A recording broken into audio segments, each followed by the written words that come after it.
Hey, I'm Joe DiGiulio with another quick lesson from jerrysautorama.com. In this quick lesson, we're going to be doing the water-based varnishes by Matisse. In this case, we have the MM7, which is the polymer gloss varnish, and it is a gloss medium. These both can be used as water-based extenders to the paint, but their real purpose is to go ahead and be used as a varnish, an isolation coat between the paint film and the final varnish, which will apply, which is a turpentine base, in order to get the correct archival properties to your paint film. To start, I'm going to use a Polar Flow 2-inch wash brush, a synthetic nylon-based brush. You want something that's going to be synthetic. You're going to want something that's going to be very soft bristles, because we don't want streakings when we're applying the paint. I'm going to add a little bit of water. 20% water you can add to make your varnishes flow. You don't want too much water in there, because agitation of the water mixed with the varnish will create bubbling effects in the varnish, because there are detergent-based products in there that will cause this bubbling effect that you really don't want. So just a little bit of water just to make it flow, but never more than 20%. On this half, I'm going to apply the gloss varnish. It is water-based, but once it dries, it'll be permanent.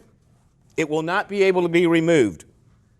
You see, in the future segments, we'll do the final varnish, which is a turpentine base. That will be able to be removed with mineral spirits. In this case, we want an isolation coat, a barrier, if you will, between our final varnishes and the paint film. So typically, I'll take it and go in both directions. And you notice the angle. I'm not straight down. I'm giving an angle when I apply this. And that is to reduce streaking, minimize it. Now, it's good that you use more than one coat. You need to let it dry, but it doesn't take long for it to dry. I would say, usually in about an hour or so, but never use a blow dryer to speed up the process. It actually deforms the chemical properties and makes the adhesion properties of the paint film reduced to where it can crack off over time. So stay away from the blow dryer when you use this.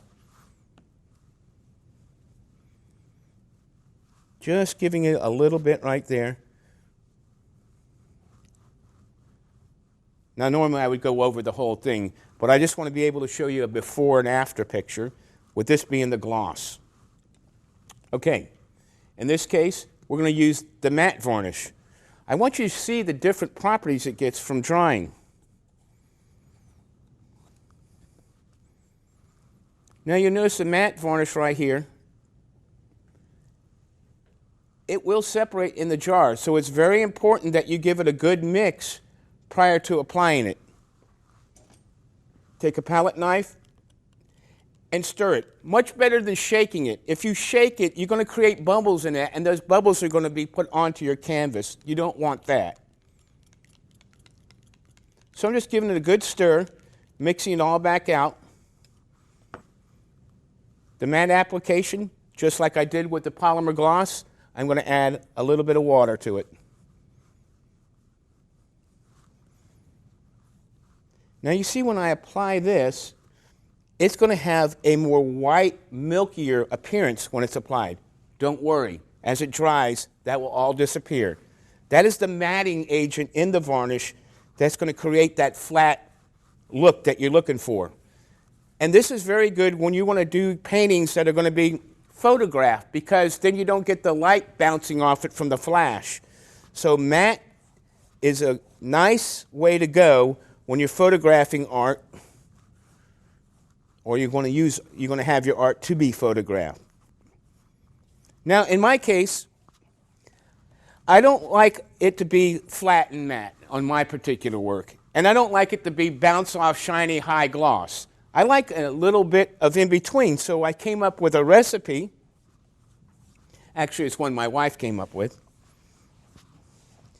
that we mix a little recipe of gloss and matte together. Now you see over on this painting here, the finish is a satin. So what we want to do to create that satin effect is we make a mixture of a 40% solution of the gloss, 40% solution of the matte, and then the other 20% we'll use water.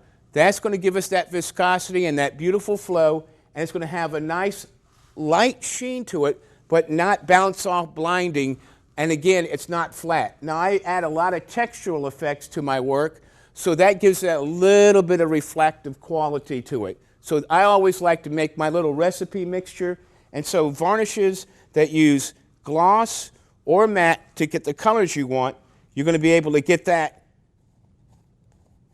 same effect, or mix the two to get a satin varnish. We'll take a look at this in just a few minutes to see how they dry up. Hey, we're back now.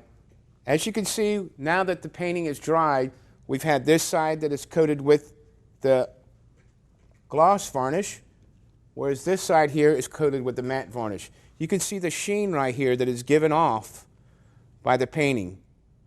Looks beautiful and lustrous. However, sometimes it's difficult to photograph because you get that bounce back of the light. That's where the matte sometimes is preferred. Remember, these are water-based. They are permanent. Once they're on there and they dry, they can't come off. But that's a good thing, because what they are, they're an isolation coat between the actual paint film itself and what we're going to do, our final varnish. Now, it comes in matte and it comes in gloss. I'm going to apply the matte varnish, and basically it's the exact same technique as what I did with the prior water-based ones.